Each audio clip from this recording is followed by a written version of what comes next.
श्रीमान् वेङ्कटनाथार्यः कवितार्किकेसरी वेदान्ताचार्यवर्यो मे सन्निधत्तां सदा हृदि ज्ञानानन्दमयं देवं निर्मलस्फटिकाकृतिम् आधारं सर्वविद्यानां हयग्रीवमुपास्महे गुरुभ्यस्तद्गुरुभ्यस्य नमो वाकमदीमहे विनीमहे च तत्राद्यौ दम्पती जगदाहम्पति वेदान्तगुरुमुखार्जितवागीशपदारविन्दमधुपालिं ब्रह्मतन्त्रकलिचिन्मणिमालां मन्दिशीयसुमहार्गाम् भवीति न ऊर्ध्वपुण्ड्रवन्तं त्रिजहत्पुण्यफलं त्रिदण्डहस्तं शरणागतसार्तवाहमीडे सिकया शेखरिणं पतिं यतीनाम् எதிராஜ சப்ததி சுவாமி தேசிகன் அனுகிரகம் பண்ண எதிராஜ சப்தத்தை நம்ம பார்த்துன்னு வந்துட்டு இருக்கோம். அதுல போன ஸ்லோகத்துல போன வாரம் சமிதோதய சங்கராதி கர்வஹா அப்படின்றதுல எப்படி சாட்சாத் கிருஷ்ணனுடைய அவதாரமே ஸ்ரீ பாஷ்யக்காரர் அப்படின்னு சில 3 உதாரணங்களை வைத்து சுவாமி தேசிகன் மங்களாசாசனம்.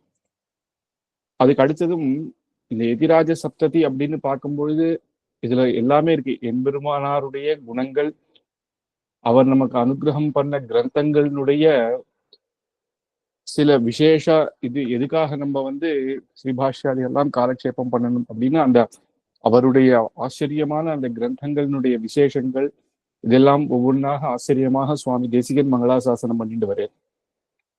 அதுல இன்னைக்கு 14வது ஸ்லோகம் அபஹுஷ்ருத சம்பவம் ஸ்ருதீனாம் ஜரதீநாம யதா யதா பிரச்சாரம் வினிவர்த்தயிதும் யதீஸ்வரோக்திஹி விததேதா ஸ்திர நீதி பஞ்சரஸ்தாக அப்படின்னு அபஹுஷ்ருத சம்பவம் ஸ்ருதீனாம் என்ன சொல்றார்? இந்த கிளி ஒண்ணு வளர்க்குறான். அந்த கிளி தன்னுடைய குட்டி போடுறது, அது முட்டையில இருந்து அது வரும்பொழுது இன்னொன்னு ஒரு பறவை வருது இல்லையா, குட்டியா இருக்கு, அதுக்கு இன்னும் பறக்க வரல, கீழே போயிட்டே இருக்கும்போது சில பேர் என்ன பண்றாருன்னா அதனுடைய ரெக்கையை பிடிச்சு இழுக்கிறது, அது மேல கல்ல தூக்கி போடுறது அப்படின்லாம் சில பேர் பண்ணிட்டு இருக்கான். ஆனா அதை பார்த்து சில பேருக்கு என்னச்சா பேர்பட்ட இது பண்றாளே அப்படின்னு அதுக்கு இன்னும் பறக்கவும் தெரியல இல்லையா. அதனால அதை ஒரு கூட்டுல வச்சு அதுக்கான தேவையான ஆகாரங்களை கொடுத்து அதுக்கப்புறம் அதுக்கு எப்போ தனக்கு ரெக்க வருதோ அது அப்படியே விடுவிச்சிடுறாளாம். அப்படி ஸ்ரீ பாஷ்யக்காரர் இப்படி பண்ற. ஸ்ருதீனாம் வேதமாதா, வேதத்துக்கு புறனாக அர்த்தங்கள், சில அர்த்தங்கள் அபார்த்தம் பண்ணி அதை சொல்றா. அது எப்படி இருக்குன்னா அந்த கிளி அந்த குட்டிய ரெக்கையை பிடிச்சு இழுக்கிற மாதிரி இருக்கான். அப்போ ராமானுஜர் என்ன பண்றாருன்னா இதர மதங்கள் அதுக்கு தப்பான அர்த்தம் சொல்லக்கூடாதபடி அது விசேஷ பிரமாணங்களை கொண்டு ஒரு கூட்டு, இனிமேல் இதை பிரதிவாதம் பண்ணாலும் ஜெயிக்க முடியாது, அப்படி ஆச்சரியமான சில விசேஷ அர்த்தங்கள் ஒரு கூட்டு போல வச்சு அது எப்ப பறக்கிறதோ அப்ப அது பறக்கட்டும் அப்படின்னு வச்சுட்டாராம். அப்படி அந்த வேதத்தினுடைய அர்த்தத்தை சரியாக நமக்கு அனுகிரகம் பண்ணேர் அப்படின்றது. ஏன்னா ஞானம் அப்படின்ற இருக்குச்சு, அதை நம்ம தப்பா புரிஞ்சுட்டு தப்பான வழியில போயிடக்கூடாது இல்லையா, அப்படி எடுத்து சொல்றாரு. அதனால அபஹுஸ்ருத சம்பவம் ஸ்ருதீனாம், அந்த ஸ்ருதி மாதாவுக்கு அபஹு அப்படின்னா அந்த பாதி ஞானம் உடையவா, அறக்குறையான ஞானிகள் இவா, அதுக்கு நான் ஒரு விசேஷ அர்த்தங்கள் சொல்றேன் அப்படின்னு எடுத்துட்டு இருக்கான். ஏன்னா வேத மாதாவுக்கு அர்த்தம் சொல்லணும் அப்படின்னா அப்பேற்பட்ட அனுகிரகம் இருக்கணும். ஜரதி நாம யதா யத பிரச்சாரம், ஜரத்தினா ரொம்ப பழைசானது வேதம் அப்படின்னா பிரமாணமானது, அனாதி காலமாக இருக்கு, ஒருத்தரால பண்ணப்பட்டது இல்லை, அனாதி காலமாக இருக்கு. எத்தனை வருஷமா இருக்குன்னு சொல்ல முடியாது, எத்தனை யுகமா இருக்குன்னு சொல்ல முடியாது. பெருமாள் அனாதி காலமா எப்படி இருக்காரோ அப்படிதான் வேதம். அப்படி இருக்கிறதுல யதாயத பிரச்சாரம் அப்படின்னு தப்பான பிரமாணங்களை கொண்டு தப்பான அர்த்தங்களை பிரச்சாரம் பண்ணிட்டு இருக்கான். அவளுக்கு தெரிஞ்சு இப்ப நம்மளுடைய ஞானத்தினால நம்ம வேதத்தை பார்த்தா அது எப்படி இருக்கும், நம்ம கிட்ட அது புரியாது. ஆனா உண்மையான ஞானத்தை பெற்று நம்ம அதை பார்க்கணும். வினிவர்த்தயித்தும் யதீஸ்வரோக்திஹி, அப்போ யதீஸ்வரோக்தி ராமானுஜருடைய ஸ்ரீசுக்திகளானது விததேதாக அப்படின்னு பூர்த்தியாக அதனுடைய அர்த்தங்கள் யதாவிதியாக ஸ்தாபனம் பண்ணி தாக அப்பேற்பட்ட ஸ்ரீசுக்திகள் ஸ்திர நீதி பஞ்சரஸ்தகா, அதை ஸ்திரமாகவும் பிரமாணங்களை கொண்டு ஒரு லாஜிக்கலாக நிர்ணயத்தை பண்ணி பஞ்சரஸ்தகா அப்படின்னு ஒரு கிளிக்கு யாரும் அதை கஷ்டப்படுத்தாத மாதிரி ஒரு பஞ்சரங்களை போடுறாரோ, தன்னுடைய லாஜிக்கல் அந்த பிரமாணத்தை கொண்டு ஸ்ரீ பாஷ்யக்காரர் அதுக்கு ஒரு வேலி போட்டுறார். அந்த வேலி போட்ட உடனே அதுக்கப்புறம் பிறகு ஒருத்தன் வந்து அதுகிட்ட அபச்சாரம் பண்ண முடியாத அளவுக்கு ஒரு பஞ்சரம் அப்படின்ற கிளி கூட்டு மாதிரி ஒண்ணு வச்சு அதுல கிளிய சேஃபாக வச்சிடுறேன் அப்படின்றது இங்க எடுத்து காட்டுறேன். இதுக்கு பல உதாரணங்கள் சுவாமி பரவாக்கோட்ட சுவாமி சாதிக்கும் பொழுது தத்துவமசி அப்படின்றதுக்கு எடுக்கிறேன். இப்படி இதெல்லாம் காலக்ஷேபத்துல நம்ம தெரிஞ்சுக்க வேண்டிய விஷயங்கள்.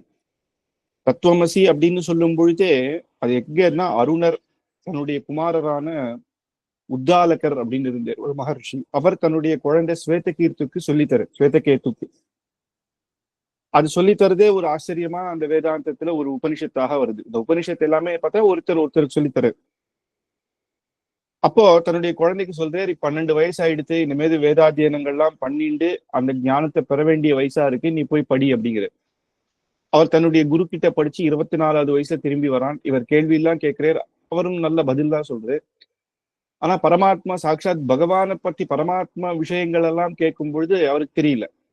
அப்ப சொல்றாரு, பரமாத்ம ஞானம் இல்லாத மற்ற எந்த வித்தியா இருந்தாலும் அது எடுப்படாதுப்பா, அதனால அதுவும் நீ தெரிஞ்சுக்கணும் அப்படின்னு தத்துவமசி அப்படின்னு எடுத்து சொல்றாரு. அது என்னன்னா, நீ பிரம்மத்துக்கு சரீரமாக இருக்கிறாய் அப்படின்னு அர்த்தம். தத்துவமசிக்கு அர்த்தம் துவம் தத்து அசி அப்படின்னு நம் சம்பிரதாயத்துல நம் ஸ்ரீ பாஷ்யக்காரர் இங்க நமக்கு பிரிச்சு நமக்கு அது சொல்ல கொடுக்குது என்னன்னா, பிரம்மம் நமக்கு சரீரமா, நமக்கு நம்ம பகவானுக்கு பிரம்மத்துக்கு சரீரமாக இருக்கோம் அப்படின்றது தெரிஞ்சுக்கோ அப்படின்னு. நம்ம என்னன்னா குறைந்த அறிவு கொண்டவள், பரபிரம்மம் அப்படின்றது நிறைந்த அறிவு அப்படின்னா சர்வஜர் அவர்.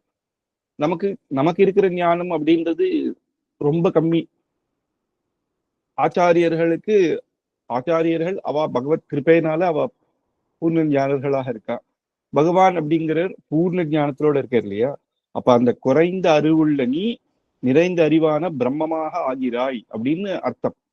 பிரம்மமாகவே ஆகிறாய் அப்படின்னா அப்ப நமக்கும் பிரம்மத்துக்கும் பேதம் இல்லை அப்படின்னு ஆயிடுது. அப்போ மத்தங்கள் அப்ப வந்து ஒரே பிரம்மம் அப்படிங்கிற மாதிரி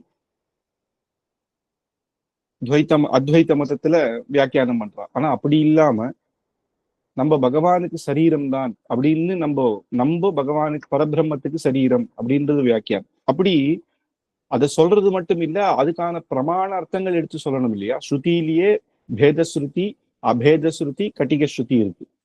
பேதஸ்ருதியில வெறும் பேதம் மட்டும்தான் சொல்லும், பகவானுக்கும் நமக்கும் இருக்கு பேதம். அபேத ஸ்ருதியில பேதமே இல்லைன்னு. கட்டிக ஸ்ருதி வைத்துதான் இது ரெண்டுத்தினுடைய அர்த்தத்தை நம்ம புரிஞ்சுக்கணும் அப்படின்றது ஆச்சரியமாக அந்தந்த பிரமாணங்களை கொண்டு சுவாமி ஸ்ரீ பாஷ்யக்காரர் அதை ஸ்தாபனம் பண்றாரு. இன்னும் ஒரு சின்ன உதாரணம் எடுத்துட்டா நிர்குண பிரம்மம் அப்படின்னு சொல்றா. அத்வைத வேதாந்தப்படி பகவான் பரபிரம்மமானது நிர்குணம் அப்படின்னா குணமே இல்லாதவர் அப்படின்னு அர்த்தம்.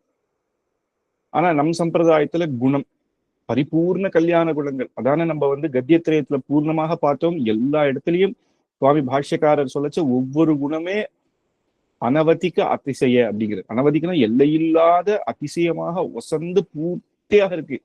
ஞானம் அப்படின்னா நமக்கு கொஞ்சம் ஞானம், அவருக்கு பரிபூர்ணமும் அனாதி. அப்படி இருக்கும்போது அனவதிக்க அதிசய அசங்கேய கல்யாண குணகணா அப்படின்னு தானே எல்லா இடத்துலயும் சொல்றாரு. நம் சம்பிரதாயத்துல பகவானை சேவிக்கும் பொழுது அவருடைய பூர்ண குணங்களை கொண்டுதான் நம்ம பகவானை சேவிக்கிறோம். தயாசதகம் அப்படின்னே சுவாமி தேசிகன் பண்ணியிருக்கேன். ஆனா அத்வைத்த மதத்துல பகவான் பரபிரம்மமானவர் நிர்குணம் அப்படின்னு சொல்லியிருக்கான். குணமே இல்லாதது பிரம்மம் அப்படின்னு. அப்ப அதை நம்ம எப்படி எடுத்துக்கிறது? அதுக்கு அவ என்ன பிரமாணத்தை சொல்றா அப்படின்னா, வேதாந்தத்துல முதல் பகுதியில குணங்கள் சொல்லப்பட்டிருக்கு. அதே வேதாந்தத்திலேயே பகவானுக்கு குணங்கள் இருக்கு அப்படின்ற சில சுத்திகள் இருக்கு. ஆனா பிறகு கடைசியில வர சுத்தியில நிர்குணம்னு சொல்லியிருக்கு. அப்ப அவ என்ன சொல்றா, கடைசியில சொல்றதுதான் வசத்தி அப்படின்னு எடுத்து அவ மீமாம்சா சாஸ்திரத்துல அவச்சேத நியாயம் அப்படின்னு ஒரு நியாயம். அதுல எப்பயுமே கடைசியில சொல்றதுதான் கன்க்ளூஷன் பார்ட். அதனால அதுதான் நம்ம எடுத்துக்கணும் அப்படின்னு இருக்கு. அதனால பரபிரம்மம் நிர்குணம் அப்படிங்கிறா. அதுக்கு மீமாம்ச சாஸ்திரத்திலே உதாரணங்கள்லாம் சொல்றா. ஒரு யாகத்துல அதுல வந்து 5 ரித்துகள் ஒரு எஜமானன் இருக்கணும். 5 ரித்துகள். இது வந்து ஒரு ஒரு ஒரு ஒரு யாகத்தை சொல்லும் பொழுது அந்த யாகத்தை பண்ணும்போது அவ 5 பேர் என்ன பண்ணுவான்னா, 5 பேர் ஒருத்தர் கைப்பிடிச்சுண்டு வந்து அப்படியே நடந்து வந்து அவ அந்த வேத மந்திரத்தை சொல்லிண்டே வரணும். எங்கேயாவது கை அவ விட்டுட்டா அப்படின்னா அதுக்கு பரிகாரம் பண்ணணும். அதுக்கு சில பரிகார மந்திரங்கள் இருக்கு. எப்படி சந்தியாவந்தனம் லேட்டா பண்ணா நம்ம வந்து இன்னும் ஒரு அர்க்கியம் விடுறோம் இல்லையா, அந்த மாதிரி. அப்படி இல்லாம அதை விட்டுறக்கூடாது கை. இப்போ ஒருவேளை 2 பேர் விட்டாங்க, முதல்ல நடந்து அப்படி நடந்து போறா இல்லையா வரிசையா, 2 பேர் கையை விட்டான்னா பின்னாடி இருக்கவா மட்டும் அந்த மந்திரத்தை சொன்னா போறோம். ஏன்னா பின்னாடி இருக்கவாளுக்கு கொஞ்சம் அங்க இம்பார்ட்டன்ஸ் அதிகம். அதனால அப்ப 2வது அப்புறம் வர அந்த இதுதான் நிர்குணம் சொல்லியிருக்கு, அதுதான் வசத்தி அப்படின்னு அத்வைத மதம் அந்த பிரமாணத்தை வச்சு எடுத்துக்கிறாங்க. ஆனா ஸ்ரீபாஷ்யக்காரர் இதை நம்ம பிரமாணமாக எடுத்துக்க கூடாது. இப்ப ஞானம் சித்திக்கிறது இல்லையா, ஒருத்தருக்கு முதல்ல ஒரு சில ஞானம் சித்திக்கிறது, அப்புறம் ஒரு ஞானம் சித்திக்கிறதுனா நமக்கு புரிக்கிறதுன்னு வச்சுக்கோங்க. அப்ப அப்புறம் வந்த ஞானம் தான் வசத்தின்னு நம்மளால சொல்ல முடியாது இல்லையா. அதனால இந்த இந்த பிரமாணம் இங்க ஒத்து வராது. அந்த யாகத்துக்கு அந்த இடத்துல வேணா ஒத்து வரலாமே தவிர அதை வச்சு இங்க நிர்குணம்னு சொல்லக்கூடாது. அப்ப நிர்குணம்னு ஸ்ருதிகள்ல வேதத்துல சொல்லியிருக்கேன், அதுக்கு என்ன அப்படின்னா அதுக்கு அர்த்தம் சொல்லணும் இல்லையா. அப்ப நிர்குணத்துக்கு என்ன சொல்றா அப்படின்னா, நம் சம்பிரதாயத்துல தோஷம் ஆன குணங்கள் இல்லை. பகவானுக்கு பரபிரம்மத்துக்கு ஒரு தோஷமான குணங்களும் இல்லை அப்படின்னா நம்ம சொல்லச்சு. நம்ம லோகத்துல இருக்கும்போது சொல்றா, இவர் வந்து ஒரு நம்ம ஒருத்தருக்கு ஒருத்தர் சொல்லும் போது, இப்பா இவர் போல ஒரு மகான் கிடையாது, ஆனால் கோவக்காரர் அப்படின்னு அந்த ஆனால் அப்படின்ற ஒரு ஏதோ ஒரு சின்ன நெகட்டிவ் ஒருத்தர்கிட்ட. நம்ம லோகத்துல ஒருத்தரை பொறுத்த இவர் எப்பேற்பட்டவர் தெரியுமா, நல்ல மனசு, ஆனா கொஞ்சம் கோவக்காரர் அப்படின்னு சொல்றோம். அந்த ஆனான்ற அந்த சப்தம் அங்க பரபிரம்மத்துக்கு கிடையவே கிடையாது. எந்த ஒரு தோஷமும் இல்லை. அதனால நிர்குணம்னு வர இடத்துல தோஷம் இல்லாத, தோஷம் அப்படின்னா தோஷம் கொண்ட குணங்கள் எதுவும் இல்லை பரபிரம்மத்துக்கு அப்படின்றதுதான் அங்க வியாக்கியானம் பண்ணியிருக்கா ஸ்ரீ பாஷ்யக்காரர். ஸ்ரீபாஷ்யத்துல வியாக்கியானம் சுத்தப்பிரகாசிகால சொல்லும் பொழுது சுதர்சன பட்டர் இன்னும் ஆச்சரியமா சொல்றார், குணம் அப்படின்னாலே சத்வ ரஜஸ் தமஸ் திரிகுணத்தை தான் நம்ம எடுத்துக்கணும். எங்கேயாவது வேதாந்தத்துல குணம்னு சொல்றதுன்னா சத்வ ரஜஸ் தமஸ்ன்ற திரிகுணம், அந்த திரிகுணத்தினாலதானே இந்த சிருஷ்டி பண்ணியிருக்கோம். இந்த சிருஷ்டியில எல்லாமே சத்துவம் ரஜம் தமஸ் எல்லாத்துக்கும் இருக்கும். நமக்கும் சத்துவகுணமும் இருக்கு, ரஜோ தமோ குணமும் இருக்கு. சில பேருக்கு தமோ குணம் அதிகமா இருக்கு. அப்ப சத்துவகுணமே இல்லைன்னு இல்லை, எவ்வளவு கெட்டவனா இருந்தாலும் அவங்களுடையும் ஒரு நல்ல விஷயம் இருக்குன்னா சத்துவகுணம். அந்த பர்சன்டேஜ் தான் டிஃபரன்ஸ். இந்த பிரகிருதி மண்டலம் மொத்தம் இந்த திரிகுணத்தால பண்ணுது. ஆனா வைகுண்டம் சுத்த சத்துவம், அதுக்கு இங்க ரஜோ தமோ குணமே கிடையாது, சுத்த சத்துவம்.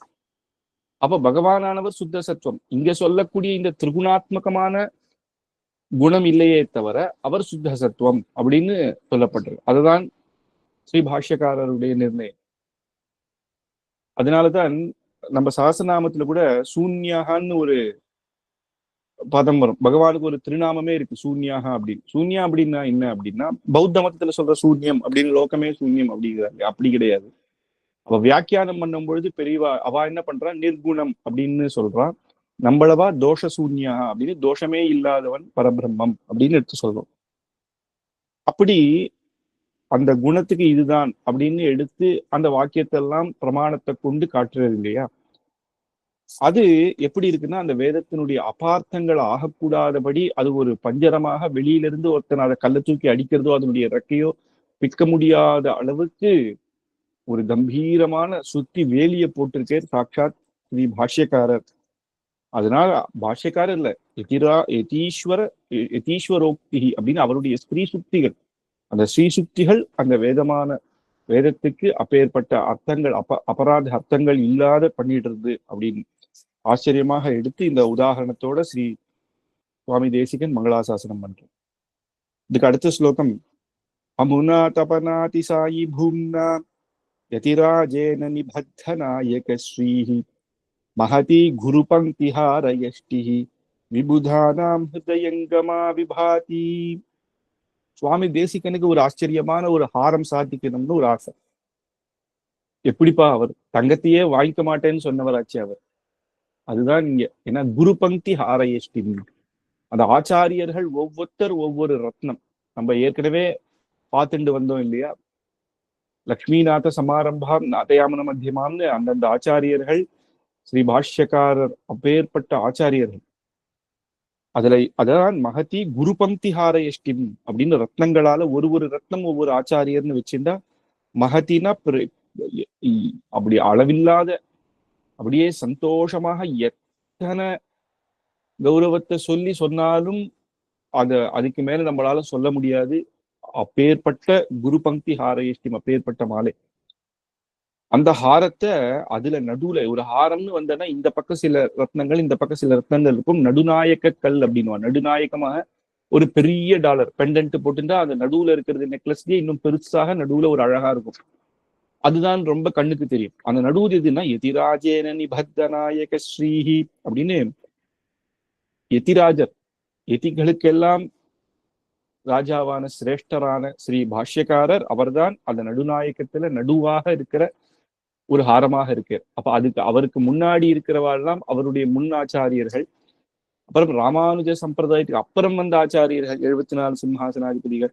அப்புறம் திருக்குறுகை பிரான் பிள்ளான், எங்களாழ்வான், நடாதூரம்மாள். அப்படி நடாதூரம்மாளுக்கு அப்புறம் அப்புள்ளார், ஸ்ரீ ராமானுஜ, அப்புறம் தான் சுவாமி தேசிகன். அப்படி அவள்லாம் அடுத்தது. இப்ப தேசிகன் என்ன சொல்றாரு, ராமானுஜருக்கு அப்புறம் வந்தவாள்லாம் ஒரு பக்கம், ராமானுஜருக்கு முன்னாடி இருந்த ஆச்சாரியர்கள் ஒரு பக்கம், நடுவுல ராமானுஜர் போல் அப்பேற்பட்ட ஒரு குரு பங்கியான ஹாரம் விபுதானாம் ஹிருதயங்கமா விபாதியின் ஒவ்வொரு ஞானிகள், நம் சம்பிரதாயத்தை சேர்ந்தவர்கள், பகவான பரதத்துவம் உத்தின்ற கலையாலே அப்பேற்பட்ட ஆச்சாரியர்கள், விபுதானாம் அந்த ஞானிகளானவர்கள் அவளுடைய ஹிருதயத்தில் எப்பயுமே சாத்திக்கக்கூடிய ஒரு மாலை என்ன அப்படின்னா இப்பேற்பட்ட குரு பங்கி ஹாரம் அப்படின்னு. அமுனா தபனாதி சாயி பூம்னா, அது நம்மளால அமுனா அப்படிங்கும் பொழுதே அந்த ஹாரத்தினுடைய பெருமை சொல்ல முடியாதது. அது எப்படி ஜுவலிக்கிறதுனா ஒவ்வொன்றும் ரத்னம், அது நடுவுல ரத்னமான ராமானுஜர் இந்த ரத்னங்கள் ஜுவலிக்கிறத பார்த்தா தபனாதி சாயி பூம்னா அவ்வளவு ஆச்சரியமா இருக்கு. சூரியனுடைய மின்னலை விட இன்னும் அதிகமான தேஜஸ் அப்படிங்கிறது.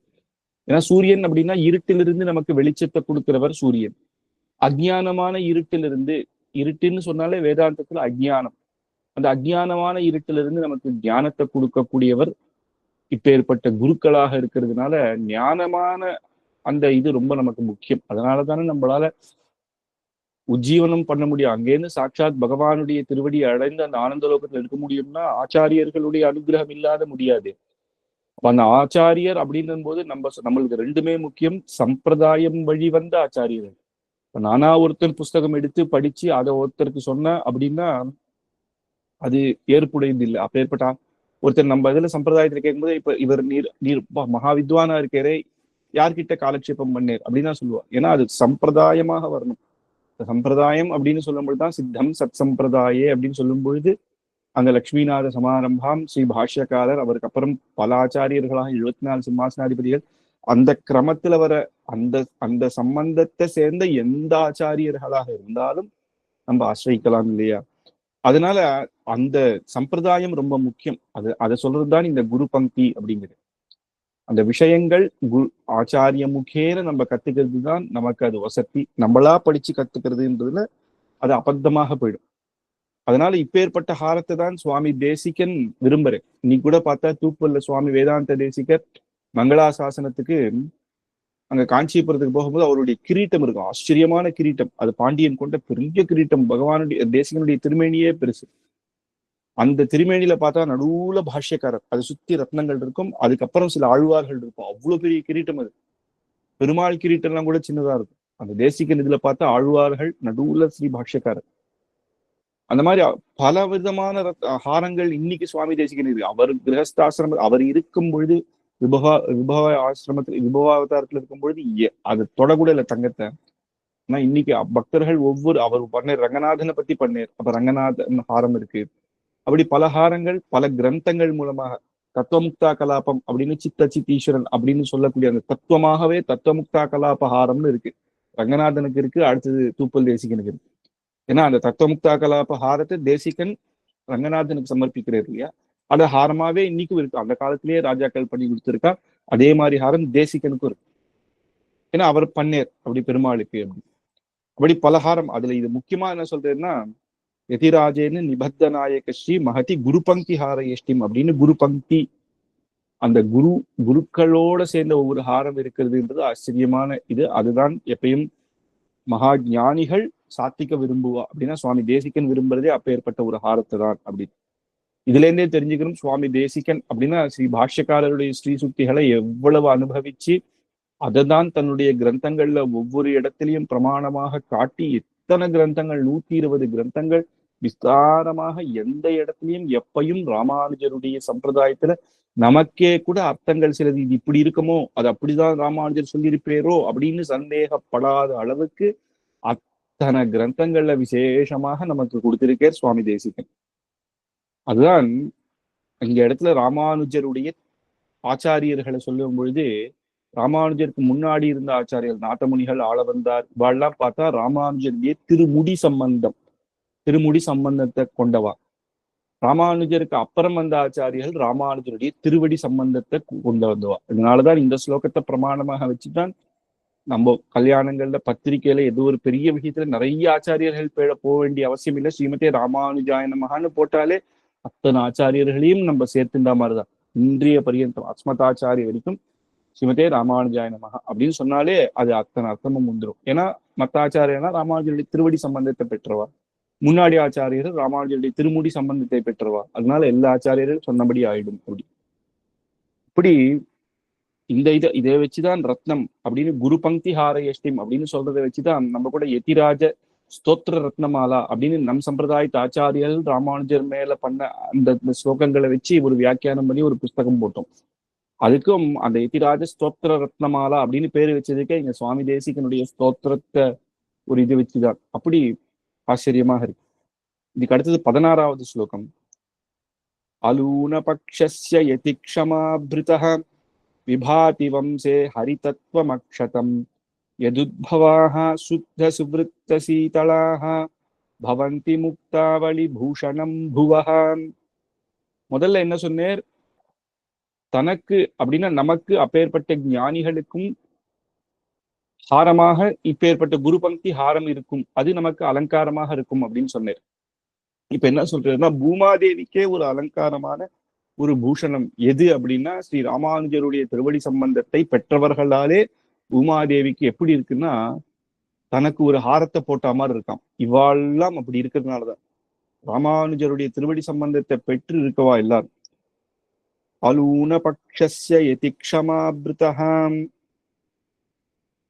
இதர மதங்கள் எல்லாம் உண்மையான இதை கண்டிக்க முடியாதபடி, வேதத்தினுடைய உண்மையான அர்த்தத்தை கண்டிக்க முடியாதபடி பண்ணார். யதிராஜ க்ஷமாபிருத்தகான யதிராஜர் ஒரு மலை போல இருக்கு. அந்த மலை எப்பேர்னா க்ஷமா, அப்படியே பொறுமை கொண்ட ஒரு மலை, கருணையோட இருக்கிற மலை. எப்படி திருவேங்கட மலையில பிரபத்தியேதம் கிரிம்புராயா அப்படின்னு சொன்னார் இல்லையா, ஸ்ரீனிவாசானு கம்பயா, ஸ்ரீனிவாசருடைய அந்த தயையே தான் அந்த திருமலை அப்படின்னு. அந்த மாதிரி யதிராஜர் ஒரு தயையான ஒரு பெரிய மலையாக இருக்கிறான். அப்பேற்பட்ட மலை, அதை மிஞ்சி வேற யாராலையும் இதர மதங்களால நம்ம மதத்தை கண்டிச்சிட முடியாது. அப்படி பண்ணிருக்கு, மலையா இருக்கு. விபாதி வம்சே ஹரிதத்வமக்ஷதம். அந்த வம்சம் யதிராஜனுடைய வம்சத்துல வந்தவர்கள் அப்படியே ஜுவலிக்கிறான். அவா ஹரிதத்வமக்ஷதம் அப்படின்னு ஹரியே ஸ்ரீயப்பதியான பகவானியே பரம்பொருள் என்று அப்படி இருக்கான். அதுதான் ஏன்னா ராமானுஜர் தான் அதை ஸ்தாபிச்சு நமக்கு கொடுத்தே அப்படியே இருக்கா அவள்.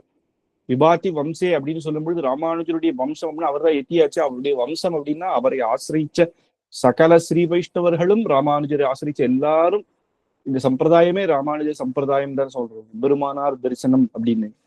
இப்ப நம்ம எல்லாருமே அவருடைய வம்சம் தான், ஞான வம்சம் அப்படின்னு. அவருடைய அனுகிரகத்தினாலதான் நம்ம இன்னைக்கு ஸ்ரீ வைஷ்ணவர்கள்னு சொல்லிக்கிறோம்னாலே சாட்சாத் ஸ்ரீ ராமானுஜருடைய அனுகிரகம் தான்.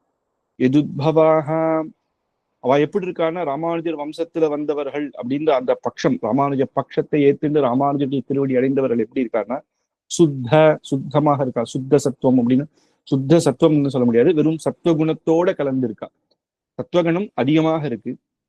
மிகவும் எல்லாரும் ஒருத்தருக்கொத்தர் பரஸ்பரம் கைங்கரிய பாவத்தோட பகவத் கைங்கரியம் பாகவத கைங்கரியமாக. சுத்தம் அப்படின்னு சொல்லும் போதே சரீர சுத்தம் மட்டும் இல்ல, மனசு ஹிருதயம் எல்லாருமே சுத்தமாக இருக்குது. சுவிருத்த அப்படின்னா நல்ல, மற்றவாளுக்கு நல்லதே பண்ணணும் அப்படின்னு, நல்ல விஷயங்களே பண்ணணும் அப்படின்னு அவளுடைய பிஹேவியர் எல்லாமே நல்லது பண்றதாக பகவத் கைங்கரியத்தை புத்தியோட அந்த அந்த வேற இன்டென்ஷனே இல்லாம சீத்தலாக குளிர்ச்சியாக ஒருத்தர் பரஸ்பரமா இருந்துட்டு இருக்கா. அப்பேற்பட்டவா ராமானுஜருடைய வம்சம். எப்படின்னா ஹரிதத்துவம் அக்ஷதம், ஹரியேதான் ஸ்ரீயப்பதியான பகவான், தாயாரும் பெருமாளுமா சேர்ந்து அப்படின்னு பரம்பொருள் அப்படின்றதோட தத்துவத்தை ஏத்துண்டு சுத்தமாகவும் சுவிருத்தாகவும் சீதளமாகவும் ஆச்சரியமான அந்த குணங்கள்ல எந்தெந்த குணங்கள் ஆத்ம குணம் அப்படின்னா எந்தெந்த குணங்கள் ஒரு மனுஷனுக்கு இருக்கணும், நல்ல குணங்கள் இருக்கணுமோ அத்தனை குணங்களோடையும் இருக்கா. எது கூடாதோ அது இல்லாதையும் இருக்கா. அப்படி பவந்தி முக்தாவளிம், இவர்களால ராமானுஜருடைய அனுகிரகத்தினால இவர்கள் நிறைய இருக்கிறதுனால பவந்தி முக்தாவளி பூஷணம், இவாளே ஒரு முத்து மாலையாக பூஷணமாக பூமிக்கு இருக்காளாம் பூமாதேவி. ஏன்னா பூமாதேவிக்கு ஒரு கஷ்டம் வந்தது, பூமாதேவி அழுதா அப்படின்னு கிருஷ்ணருடைய அவதாரத்துக்கு முன்னாடி பார்த்தோம். பூமாதேவிக்கு என்ன பாரம்? பூமிதான் மாதா நமக்கு எல்லாருக்கும். அப்படி மாதாவான இருக்கிற அம்மாவுக்கு கஷ்டம் இருக்குமா? பசங்க தான் என்னதான் தப்பு பண்ணா கூட அம்மாவுக்கு ஒரு கஷ்டம் இருக்கு. பூமி பாரம் அப்படின்னுவா. இந்த பூமி பாரத்துக்காக நான் ஒரே இந்த இவ்வளவு பூமி பாரமா இருக்கு. அம்மா கர்ப்பத்திலேயே நம்மளை வளர்த்ததுனால என்னைக்காவது ரொம்ப வெயிட்டா இருக்குப்பான்னு சொல்லியிருக்காளா? ஆனா அது என்ன காரணம் அப்படின்னா அந்த இடத்துல பூமி பாரம்னு ஏன் சொல்றான்னா அதர்மம் பண்றவர்கள் அதிகமாயிட்டா. நம்ம குழந்தையிலேயே ரொம்ப கெட்டது பண்ணாலும் அம்மாவுக்கு ஒரு கஷ்டம் இருக்கும் இல்லையா? ஐயோ தப்பான வழியில போறதே, என்ன சொன்னாலும் கேட்க மாட்டேங்கிறது. அப்படி எத்தனையோ கம்சாதிகள் போல பல ஜராசந்தன் எத்தனை கம்சன் வரைக்கும், அதுக்கப்புறம் பார்த்தா கிருஷ்ணாவதாரத்துல எத்தனையோ துஷ்டர்கள் இருக்கா. மகாபாரத யுத்தமே பார்த்தா கௌரவ பட்சம் அத்தனையும்னா எத்தனை பேரு அக்ஷோகிணி சைன்யங்கள் அப்படின்றா. அத்தனை சைன்யங்கள் எல்லாரும் அதர்மம் பக்கத்துல நிக்கிறான். அப்ப இத்தனை அதர்மம் பண்ற இதுவாளை இருக்கிறதுனாலதான் பூமாதேவிக்கு பாரமா இருக்கான். அவ அத்தனை பேருமே நல்லவாளா இருந்தா பூமி அம்மா இன்னைக்குமே நம்மள பாரமாக நினைக்க மாட்டான். இத்தனை அதர்மம் பண்றவா இருக்காளே அப்படின்னு. ஆனா அப்புறம் என்ன ஆச்சுன்னா கிருஷ்ண அவதாரத்துல கீதை தான் சொல்லி பார்த்தேன். ஆனா ராமானுஜருடைய அவதாரத்துக்கு அப்புறம் சகல ஸ்ரீ வைஷ்ணவர்களும் பார்த்து அந்த பூமா தேவிக்கே ஒரு களங்கம் இல்லாம ஆஹா, இதுவே ஒரு ஆபரணமாக அந்த ஸ்ரீ வைஷ்ணவர்கள் இருக்கா அப்படின்றதுதான் இங்க சுவாமி தேசிகன் இதை எடுத்து சொல்றது. இதுக்கு அடுத்த ஸ்லோகம், அனபாய விஷ்ணு பதசம்சயம் பஜே கல கலயா கயாபி கலயாப்யனுஜ்கிதம் அகலங்கயோகமஜடாசயோதிதம் யதிராஜச்சந்திரமுபராகதூரகம் அப்படின்னு யதிராஜர் அப்படின்னு யதிராஜ சந்திரன் அப்படிங்கிற சந்திரன் போல யதிராஜர். இதை சொல்லும் பொழுது அனபாய விஷ்ணு பதசம்சயம் பஜே, அப்பேற்பட்ட யதிராஜரான யதிராஜ சந்திரன். சூரியன் அப்படின்னு சொன்னா சூரியனோட மின்றவர் சொல்லும்போது சூரியன் அப்படின்னா நமக்கு சூடு கூட தரும். அங்க சொன்ன சூரியன் அப்படின்றது ஞானம் தரவர், சூட்ட தரவர் கிடையாது. சந்திரன்னா எப்பயுமே குளிர்ச்சியாக இருக்கிறார். அதனால யதிராஜ சந்திரன் அவரை நான் பஜிக்கிறேன், ஸ்தோத்திரம் பண்ணுகிறேன். எப்பேற்பட்டவர் அவர் அப்படின்னு சொல்லும் பொழுது அனபாய விஷ்ணு பத சம்சயம், விஷ்ணுவனுடைய திருவடியை ஆசிரியிச்சவர். அந்த விஷ்ணு திருவடிக்கு அழிவே கிடையாது. இந்த சிருஷ்டி பிரளயம் இதெல்லாம் வந்துட்டே இருந்தா கூட எது ஒன்னே ஒண்ணு சாஸ்வதம் அப்படின்னா பகவானுடைய திருவடி சாஸ்வதம். அது என்னைக்குமே அழியாத ஒரு விஷயம். அது அப்பேற்பட்ட அழியாதது மட்டும் கிடையாது, வசந்தது. எல்லாரும் தேவர்கள் முதல் பிரம்மா முதல் கொண்டு அந்த திருவடியை தான் ஆசிரியிச்சுட்டு இருக்கா. தேவநாயக பஞ்சாசத்துல முதல் ஸ்லோகமே அதான் சொல்றது. அந்த அவெல்லாம் அந்த மகரந்தமா அந்த புஷ்பங்கள் அவ சிரசுல இருக்க தேவர்கள் தான் பகவானை சேவிச்சுட்டு இருக்கா இல்லையா? அவ சிரசு கிரீட்டத்துல இருக்கக்கூடிய அந்த புஷ்பங்கள்ல இருந்து தேன் ஒவ்வொன்னாக பகவானுடைய திருவடியில சொட்டுறதாம். அதனால அப்படியே தேனாக இருக்கும். அப்படி விதிசிவ பூஜிதா பாத்துமாம் தேவநாதகா அப்படின்னு சிவன் பிரம்மா அத்தனை பேரும் பூஜிக்கக்கூடிய திருவடி அப்பேற்பட்டவர். தேவநாதன், தேவராஜன், வரதன் எல்லாரையும் சொல்லலாம். அப்படி அனபாய விஷ்ணு பதசம்சயம் அப்பேற்பட்ட திருவடிய ஆசிரியிச்சவர் பாஷ்யக்கார். அது அவருக்கு ஒரு விசேஷம். பஜே, அப்பேற்பட்டவரை பஜிக்கிறது. கலையா கயாபி, 64 கலையிலையும் ஒண்ணு கூட உடாத அந்தந்த விஷயத்தை அத்தனையும் கற்றவர். அவ்வளவு சுலபம் இல்ல. ஸ்ரீ பாஷ்யக்காரருடைய சின்ன வயசுலயே எப்படி யாதவ பிரகாசருக்கெல்லாம் அவர் சமாதானம் சொன்னேர்னு சில சில சரித்திரங்கள் நம்ம ஆரம்பத்திலேயே பார்த்திருக்கோம். அப்படி அவர் ஞானம், அப்படி ஞானம்ன்றது குழந்தையிலேயே அவ்வளவு. அதனாலதான் ஆள வந்தார். இந்த கதையெல்லாம் கேட்கிற திருமல நம்பிகள் சாட்சாத் ஸ்ரீ ராமானுஜருக்கு பூர்வாசிரமத்துல சொந்த மாமா. அவர் ஆளவந்தாருடைய சிஷ்யர். அவர் அப்பப்ப சேவிச்சுட்டு போச்சே சொல்லுவாராம், ராமானுஜர் இப்படிலாம் பண்ணேன்னு. அதை பார்த்து பார்த்து பார்த்து மனசுலயே அவருக்கு என்னன்னா ஆளவந்தாருக்கு நமக்கு அப்புறம் இவர் தான் இந்த சம்பிரதாயத்தை மேற்கொண்டு நடத்தணும் அப்படின்னு ஆசை. ஆனா அவர் யாதவ பிரகாசர் கிட்ட படிச்சுட்டு இருக்காரு. ஒருத்தர் கிட்ட நம்ம இருக்கும்போது என்கிட்ட வந்து கத்துக்கோ அப்படின்னு சொல்ல முடியாது. என் சிஷ்யனா சேருன்னு சொல்லக்கூடாது இல்லையா? அதனால தேப்பெருமாள் கிட்ட இந்த ராமானுஜர் அவர் சரணாகதி பண்றார். ராமானுஜர் தான் எப்படியாவது அடுத்து இந்த சம்பிரதாயத்துல ஸ்தாபகராக ஆக்கணும் அப்படின்றது அங்கேயே அந்த தேப்பெருமாள் கிட்டேயே சரணாகதி பண்றது. அதான் அதனாலதான் தேப்பெருமாளுடைய அனுகிரகத்துல தான் நமக்கு இப்பேற்பட்ட ராமானுஜர் நமக்கு கிடைச்சார்.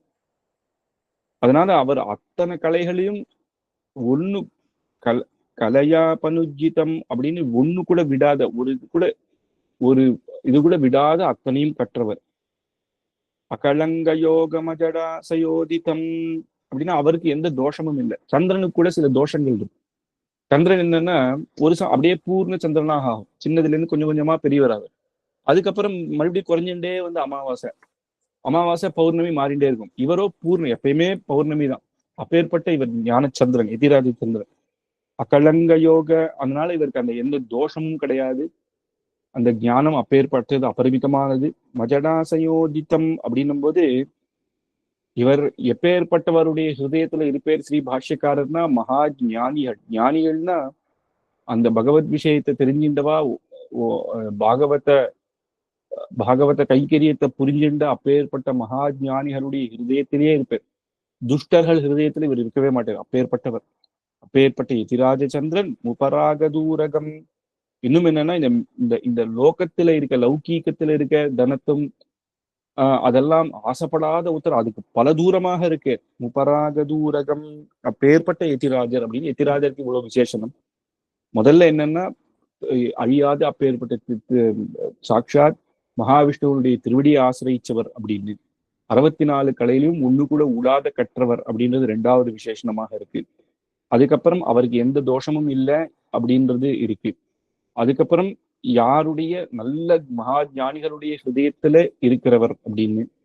அப்புறம் இந்த லோகத்துக்குள்ளே இருக்கக்கூடிய தனத்தையும் அதையும் இதெல்லாம் எதையும் ஆசைப்படாத, அந்த அப்பேற்பட்ட காமங்கள் இல்லாத சாட்சாத் பகவத் கைங்கரியத்திலேயே இருக்கக்கூடிய அப்பேற்பட்ட எதிராஜ சந்திரன் பஜே. அப்பேற்பட்ட எதிராஜரை நான் ஸ்தோத்திரம் பண்றேன். இதுல சந்திரனோட கம்பேர் பண்றதே தவிர என்ன சொல்றதுன்னா சந்திரனை காட்டிலும் இவர் உயர்ந்தவர் அப்படின்னு. அதனால நம்ம ஏற்கனவே பார்த்தா சந்திரன் குறைஞ்சின்றே வருது. ஏன்னா அதுக்கு சாபம், அவருக்கு சாபம். அவர்திலையும் புராணங்கள்லாம் எடுத்து பார்த்தா அவரே ரிஷியல் கிட்ட அபச்சாரம் பண்ணேர் அப்படின்லாம் இருக்கும். அதனாலதான் அவருக்கு அப்பேற்பட்ட சாபங்கள்லாம் இருக்கு. ஆனா இவர் அப்படி கிடையாது, அப்பேற்பட்டவர் கிடையாது. மகா ஞானியாக இருந்தவர், ஆச்சாரியர்கள் மேல அப்பேற்பட்ட அபரிமிதமான பக்தியை கொண்டவர். அதுக்கப்புறம் பிரளயம், சிருஷ்டி ஸ்திதி பிரளயம் வந்தா சந்திரனும் அழிய வேண்டியதுதான் ஒரு காலத்துல. ஏன்னா தேவர்கள் பிரம்மாதி பரியந்தம் அழிய வேண்டியதுதான். அடுத்த யுகம்னு வந்தா அந்த சந்திரன் அப்படின்றது ஒரு பதவி, அது வேற எந்த தேவதைக்கு யாரு அந்த காலத்துல புண்ணியத்தை பண்ணாலும் அவர் சந்திரன் ஆக்கிடுவேர் பகவான். அப்ப இதெல்லாம் பிரளயத்துல அழியக்கூடியவை. ஆனா எதிராஜர் சந்திரன் அப்பேற்பட்டது கிடையாது, சாஸ்வதம். பகவான் இதுல எப்போ அவர் ஸ்மரிக்கிறாரோ அவர் அவதாரம் பண்ணி நமக்கு அனுகிரகம் பண்ணிட்டு, அதனால வைகுண்டத்திலும் அவர் இருந்து கைத்தறியம் பண்ணிட்டு இருக்கு. அப்புறம் இந்த இந்த நிலவுக்கு ஆதாரம் என்ன? ஆகாசம் ஆதாரம். ஆனா எதிராஜருக்கு ஆதாரம் என்ன? அதுதான் அனபாய விஷ்ணு பதசம்சயம் அப்படின்னு விஷ்ணுவனுடைய திருவடி ஆதாரமாக இருக்கு. இந்த சந்திரன்றது இந்த ஆகாசத்தை தான் ஆதாரமா வச்சுட்டு இருக்கு. அப்போ அந்த ஆகாசம் அழியும் போது சந்திரனும் இல்லாத போயிடும் பிரளய காலத்துல. அதனால எதிராஜ சந்திரன் சொன்னாலும் இது சாமானிய சந்திரனுடைய பொருத்தம் இல்லை, அது காட்டிலும் மேல்பட்டவர் அப்படின்னு இந்த இடத்துல விசேஷமாக அர்த்தமா. அதுக்கப்புறம் அபிகம்ய சம்யகனகாக சுமேததசஹ யதி சக்கரவர்த்தி பதபத்மபத்தனம் ஹரிபக்திதாஸ்ய ரசிகாக பரஸ்பரம் த்ரய விக்ரயார்ஹதசயா சமிந்ததே அப்படின்னு இங்க பாகவத சேஷத்துவத்தை சொல்லக்கூடியவர். எப்படி ஒரு எதிராஜருடைய சிஷ்யர்கள், அவருடைய ஆசிரியிச்சவர்கள், அவர் திருவடி ஆசிரியிச்சவர்கள் இருப்பார்கள் அப்படின்னு எப்பயுமே இந்த இந்த இடத்துல உதாரணமாகவே சுவாமி தேசிகன் எடுத்து காட்டுல. அப்போ அபிகம்ய சம்யகனகாக சுமேதசஹ அப்படின்னு எப்பேற்பட்ட மகான்கள் அபிகம்ய எதிராஜருடைய திருவடியை அடைந்தார்களோ அவர்கள் சம்யகனகாக சரியான முறையில எந்த தோஷமும் இல்லாத மக்கள், இப்பேற்பட்டவர்கள். சுமேதசஹா அப்படின்ற வித்வான்கள், ஞானிகள். யதி சக்கரவர்த்தி பதபத்மபத்தனம் அப்படின்னு யதி சக்கரவர்த்தி, யதிகளுக்கெல்லாம் சார்வபௌமனானவர் சக்கரவர்த்தியாக இருக்கக்கூடிய எதிராஜர், அவருடைய திருவடி ஒரு கேபிட்டல் சிட்டி மாதிரியா, ஒரு தலைநகரம். அவருடைய திருவடியான தலைநகரத்தை யாரெல்லாம் அடைந்தார்களோ அவர்களெல்லாம் எப்படி இருப்பார்னா பரம பாகவதோத்தமர்களாக இருப்பார் அப்படின்றது அடுத்த வரியில சொல்லணும். எப்படி இருப்பார்னா, ஒண்ணு ஹரிபக்தி தாசிய ரசிக்காக, ஹரிபக்தி பண்றவர்கள், ஹரிபக்தி பண்றவர்களுக்கு தாசியர்கள், நேர ஹரிதாசர்கள் இல்ல, அதுவும் உண்டு, ஹரிபக்தியும் உண்டு. ஹரிபக்தி தாசிய ரசிக்காக, தாசானுதாசன் அப்படின்னு சொல்றோம் இல்லையா, அவருக்கு தாசன், அவர் அவர் அவராச்சாரியன் அவராச்சாரியன் அவராச்சாரியன் அப்பேரு பரம்பரையா எல்லாருக்கும் அடியேன் தாசன், தாசானுதாசன் அப்படின்னு சொல்லணும். ஹரிபக்தி தாசிய ரசிக்கா, அதுவே ரசிக்கையா அந்த தாசர்களுக்கு கைங்கரியம் பண்றவாளாக இருக்குமாறு பரஸ்பரம் ஒத்தருக்கு ஒத்தர். இவர் அடியேன் தாசன் அப்படின்னு நம்ம சம்பிரதாயத்துல அடியேன் தாசன் இருக்கும், அவளும் திருப்பி அடியேன் தாசன் இருக்கும். நான் தான் சொல்லியாச்சு, அப்ப இவன் என்னுடைய தாசன் அப்படின்னு யாரும் சொல்லிக்க மாட்டா இல்லையா. பரஸ்பரமாகவே ஒத்தருக்கு ஒத்தர். யார் இவர், நம்ம சம்பிரதாயத்தை சேர்ந்தவர், ராமானுஜ சம்பிரதாயம் அப்படின்னாலே ஒத்தருக்கொத்தர் ஒரு ஒரு அதோட ஒரு தாசபாவத்தோட இருந்து பழகிற குணம் அப்பேற்பட்ட சம்பிரதாயம் நம் சம்பிரதாயம். அது விசேஷமாக நமக்கு இருக்கு. நம் பெரியோர்கள் ராமானுஜர் நமக்கு அப்படி காமிச்சு கொடுத்திருக்கேன், சுவாமி தேசிகன் காமிச்சு கொடுத்திருக்கேன். அதையே இங்க விஸ்தாரமாக எடுத்து சொல்றோம். ரய விக்ரயார்ஹதசையா சமிந்ததே அப்படின்னு அவ எப்படி இருப்பான்னா, ஒரு ராஜான்னு இருந்தா அவருடைய தலைநகரத்துலதான் ஒரு ட்ரேடு, அந்த மர்ச்சன்ட், அந்த ட்ரேடு நடக்கும். விதவிதமா வெளியூர்ல இருந்து அங்கேருந்து இங்கேருந்து எல்லாரும் வருவா. அப்புறம் வெவ்வேறு பணிகள் செய்யறவா வருவா. சில பேர் அங்கங்க போய் ரத்னங்கள் எடுத்துட்டு வருவா, சில பேர் மார்க்கெட்ல இந்த சாப்பிடுற ஆகாரங்க எடுத்துட்டு வருவா. அங்க பெரிய மார்க்கெட் ஒண்ணு இருக்கும், அங்க எல்லாரும் வருவா. சந்தை நடக்கும், சனி ஞாயிறு அப்படின்னா சாயங்கால வேளையில டெய்லி சந்தை. அங்க போன ஒருத்தருக்கு ஒருத்தர், அந்த காலத்துல எல்லாம் துட்டு மட்டுமே இல்லை, நீ உனக்கு இவ்வளவு கொடு, நீ எனக்கு கொடு, பரஸ்பரமாக ஒருத்தருக்கு ஒருத்தர். இப்ப சாப்பிடுற ஆகாரம் அவன் ரத்னம் வேணும், அவன் சின்ன ரத்னம் கொடுத்தானா அவளுக்கு இவ்வளவு ஆகாரம் கிடைக்கும். அப்படி ஒருத்தர் பரஸ்பரமாக அதை மாத்திண்டு அவாவாளுக்கு வாழ்வாதாரத்துக்கு என்னென்ன தேவையோ அதுபடி இருந்திருந்தா இல்லையா. அப்புறம் கொஞ்ச நாள் சில தனங்கள், தங்க காசுகள் அதை வச்சு வச்சு வாங்கியிருப்பா. அப்படிலாம் பலது இருந்தது. அந்த மாதிரியாக ஒருத்தருக்கொத்தர் பரஸ்பரமாக சந்தோஷமாக இந்த இப்பேற்பட்ட எதிராஜரான திருவடியான கேபிட்டல் சிட்டி கிட்ட ஒருத்தர் தாசபாவத்தோட ஒருத்தருக்கொத்தர் கைங்கரியம் பண்ணிட்டு இருப்பா அப்படின்னு சமிந்ததே அப்படின்னு இருந்து பிரகாசமாக இருப்பா அப்படின்றதுல இந்த பக்தர்களுடைய தாசத்துவத்தை எடுத்து சொல்றேன். அதுல பக்த தாசத்துவம் அப்படின்னும் போதே லக்ஷ்மணர், பரதன், சத்ருக்னன் நம்ம ஏற்கனவே பார்த்திருக்கோம். லக்ஷ்மணர் சேஷன், அவர் ராமனுக்கு கைங்கரியம் பண்ணணும் அப்படின்னே பூர்த்தியாக இருந்தார். பரதன் ராமன் என்ன சொல்றாரோ அது, ராமன் 14 வருஷம் நான் போயிட்டு வந்துடுறேன், நீ அது வரைக்கும் ராஜ்யத்தை பார்த்துக்கோ, சரி ராமர் சொல்ற கைங்கரியத்தை நம்ம செய்வோம் அப்படி இருந்து பாரதந்திரம் அப்படின்வார். ஆனா பகவானுக்கு கைங்கரியம் பண்ணக்கூடிய பரதனுக்கே நான் எப்பயும் கைங்கரியம் பண்ணுவேன் அப்படின்னு இருந்தவர் சத்ருக்னன். அதனால அவர் வசதி. மதுரகவி ஆழ்வார்கள்ல மதுரகவி ஆழ்வார் வசதி. ஏன்னா அவர் பெருமாளை கூட நான் மங்களாசாசனம் அடுத்ததுதான்ட்டு. அவர் என்னன்னா, வேறொன்றும் நான் அறியேன் வேதம் தமிழ் செய்த மாறன் சலகோப்பன் ஆச்சாரியர் அனுகிரகம், அவர் தானே எனக்கு பெருமாளையே காட்டி கொடுத்தார், அவர் அனுகிரகமே எனக்கு போரும் அப்படின்னு, அவருடைய திருவடியே மேவுவேன் அவன் பொன்னடி மேய்மையே அப்படின்னு சொல்லக்கூடிய அப்பேற்பட்ட மதுரகவிகள் நமக்கு இன்னும் நம் சம்பிரதாயத்துல வசதி இல்லையா. அப்படி ஒருத்தர் பரஸ்பரமாக ஆச்சாரிய பக்தியோட இருக்கிறது இப்பேற்பட்ட இது. அதை நமக்கு உதாரணமாக கொடுக்கறதுக்கு தான் அந்த கேபிட்டல் சிட்டினும் மர்ச்சன்டைசிங் ஒருத்தருக்கு எப்படி பரஸ்பரமாக இது பண்ணிக்கிறா. அதனாலதான் நம்ம அந்த செல்லிங், அந்த பிசினஸ் அப்படின்னு பிசினஸ்ன்னு பார்க்காம செல்லிங் அண்ட் பையிங் இது இல்லைன்னு வச்சுக்கோங்களேன், நம்மளுடைய வாழ்வாதாரம் முன்னேறாது. ஏன்னா ஒவ்வொருத்தர் ஒவ்வொரு இதுல இருப்பா. அப்போ அவ மாத்தி மாத்தி கொடுத்துட்டா தானே நமக்கு வாழ்க்கைக்கு தேவையானது எல்லாம் கிடைக்கும். அது மாதிரி ஒவ்வொருத்தர் தாசர்கள் அவவாளுக்கு இருக்கிற ஞானம் அதெல்லாம் பரஸ்பரம் எப்படி பெருமாளுக்கு கைக்கிறீங்கன்னு தெரியுமா. திருமலையில இருக்கிறவர்கள் காஞ்சிபுரம், எங்க ஊர்ல உற்சவத்துல இப்படின்னு அவா பகிர்ந்துக்கிறா, அவா இவாளுக்கு பகிர்ந்துக்கிறா. அப்படி அவாவா ஆச்சாரியன்னு சொல்லி கொடுத்தது பகிர்ந்து ஒவ்வொருத்தராக தாசர்களாக இருக்கிறது இல்லையா. இது ஒரு விசேஷமான ஒரு இதை எடுத்துக்காட்டு. அப்படிதான் நம் பெரியோர்கள், நம் பகவத் ராமானுஜருடைய திருவடி ஆசிரியச்சவர்கள் இருப்பார்கள் அப்படின்றதாகவும் ஒரு ஆச்சரியமான மங்களாசாசனம். இதை 18வது ஸ்லோகம் வரைக்கும் பார்த்தோம். இதுக்கு அடுத்த ஸ்லோகத்திலிருந்து அடுத்த வாரம் பார்க்கலாம். கவிதார்த்திக சிம்ஹாய கல்யாண குணசாலினே ஸ்ரீமதே வெங்கடேஷாய வேதாந்த குரவே நமஹ. அடி.